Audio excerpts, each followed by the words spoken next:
Think and Grow Rich, Chapter 1 Introduction. Okay, so first I full screen size. The man who taught his way into partnership with Thomas Edison. Truly, thoughts are things and powerful things at that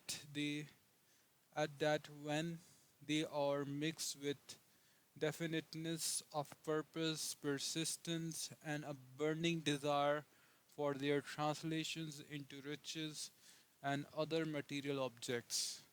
A little more than 30 years ago, Edwin C. Barnes discovered how true it is that men really do think and grow rich. His discovery did not come about at one sitting, it came little by little, beginning with a burning desire to become a business associate of the great Edison. One of the chief, one of the chief characteristics of Barnes' desire was that it was definite. He wanted to work with Edison, not for him. Observe carefully the description of how he went about translating his desire into reality, and you will have a better understanding of the 13 principles which leads to riches. When this desire or impulse of thought first flashed into his mind, he was in no position to act upon it. Two difficulties stood in his way. He did not know Mr. Edison, and he did not have enough money to pay his railroad fare to Orange, New Jersey. These difficulties were sufficient to have discouraged the majority of men from making any attempt to carry out the desire, but his way no ordinary desire. He was so determined to find a way to carry out his desire that he finally decided to travel by blind baggage. Rather than be defeated to the uninitiated, this means that he went to the East Orange on a freight train. He presented himself at Mr. Edison Laboratory and announced he had come to go into business with the inventor. In speaking of the first meeting between Barnes and Edison years later, Mr. Edison said, "He stood there before me, looking like an ordinary tramp, but there was something in the expression of his face which conveyed the impression that he was determined to get what he had come after.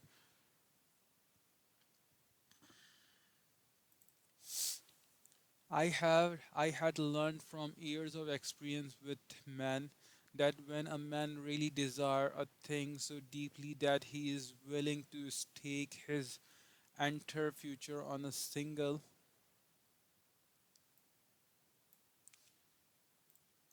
turn of the wheel in order to get, he is sure to win. I gave him the opportunity he asked for because I saw he had made up his mind to stand by until he succeed.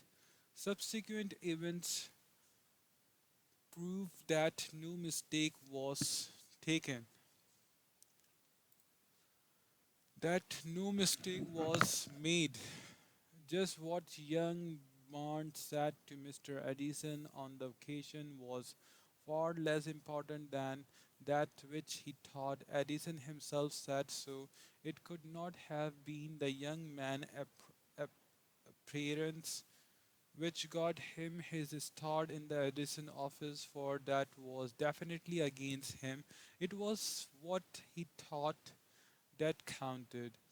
If the significance of this statement could be conveyed to every person who reads it, there would be no need for the reminder of this book.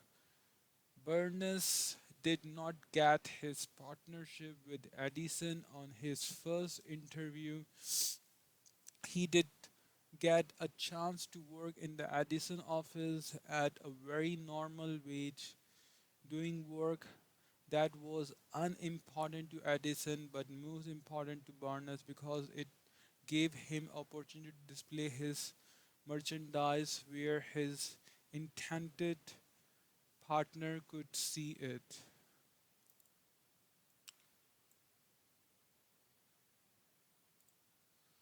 Months went by, apparently nothing happened to bring the coveted goal which Bonds had set up in his mind as his definite major purpose. But something important was happening in Berner's mind. He was constantly intensifying his desire to become the business associate of Edison. Psychologists have correctly said that when one is truly ready for a thing, it puts in its appearance. Barnes was ready for the business associate with Edison. Moreover, he was determined to remain ready until he got that which he was seeking. He did not say to himself, "Oh, well, what's the use? I guess I'll change my mind and try for a salesman job." But he did say, "I came here to go into business with Edison and I'll accomplish this, and if it takes the remainder of my life." He meant it. What a different story men would have tell if only they would adopt a definite purpose and stand by the purpose until it had time to become an all consuming obsession.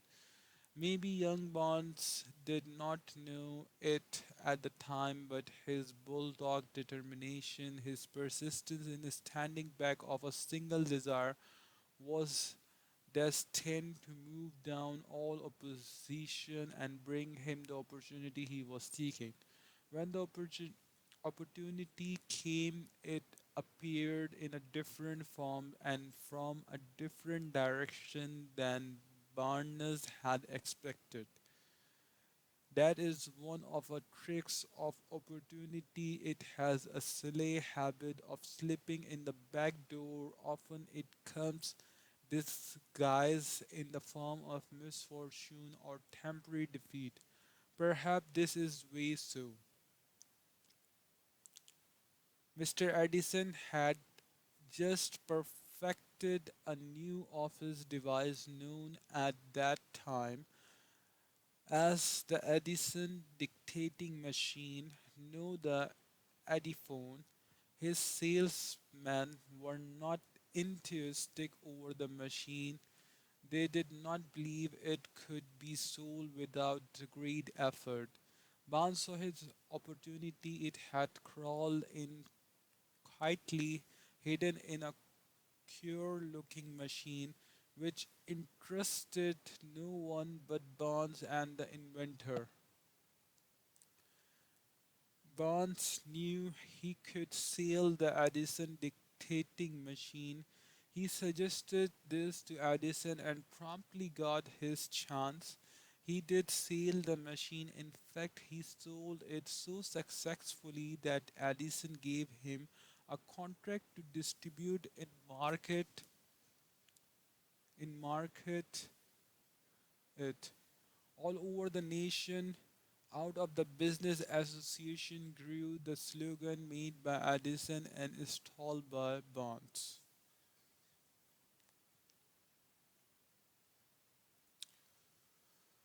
The Business Alliance has been in operation for more than 30 years. Out of it, Bonds has made himself rich in money, but he has done something infinitely greater. He has proved that one really may think and grow rich. How much actual cash that original desire of Bonds has been worth to him, I have no way of knowledge. I have no way of knowing. Perhaps it has brought him $2 or $3 million, but the amount, whatever it is, becomes insignificant when compared with the greater asset he acquired in the form of definite knowledge that an intangible impulse of thought can be transmuted into its physical counterpart by the application of known principles. Barnes literally thought himself into a partnership with the great Edison. He thought himself into a fortune. He had nothing to start with except the capacity to know what he wanted and the determination of stand by that desire until he realized it. He had no money to begin with. He had but little education. He had no influence, but he did have initiative, faith, and the will to win. With these intangible forces, he made himself number one man with the greatest inventor who ever lived. Now let us look at a different situation and study a man who had plenty of tangible evidence of riches but lost it because he stopped 3 feet short of the goal he was seeking. 3 feet from gold. One of the most common cause of failure is the habit of quitting. When one is overtaken by temporary defeat, every person is guilty of this mistake at one time or another. An uncle of R.U. Darby was caught by the gold fever in the gold rush days and went west to the dig and grow rich. He had never heard that much gold has been mined from the brains of men that has ever been taken from the earth. He staked a claim and went to work with pick and shovel. The going was hard, but his lust of gold for gold was definite. After a week of labor, he was rewarded by the discovery of the shining ore. He needed machinery to bring the ore to the surface. Quietly, he covered up the mine, retraced his footsteps to his home in Willingsburg, Maryland, and told his relatives and few neighbors of the strike. They got together money for the needed machinery, had it shipped. The uncle and the derby went back to the work the mine. The first car of ore was mined and shipped to a smelter. The return proved they had one of the richest mines in Colorado. A few more cars of that ore would clear the depth. They would come the big killing in profit. Down went the drills, up went the hoops of Derby and Uncle. Then something happened, the vein of gold or disappeared. They had come to the end of the rainbow and the pot of gold was no longer there. They drilled on, desperately trying to pick up the vein again, all to no avail. Finally, they decided to quit. They sold the machinery to a junk man for a few $100s and took the train back home. Some junk men are dumb, but not this one. He called in a mining engineer to look at the mine and do a little calculating. The engineer advised that the project had failed because the owner were not familiar with fault lines. His calculation showed that the vein would be found just 3 feet from where the derby had stopped drilling. This is exactly where it was found.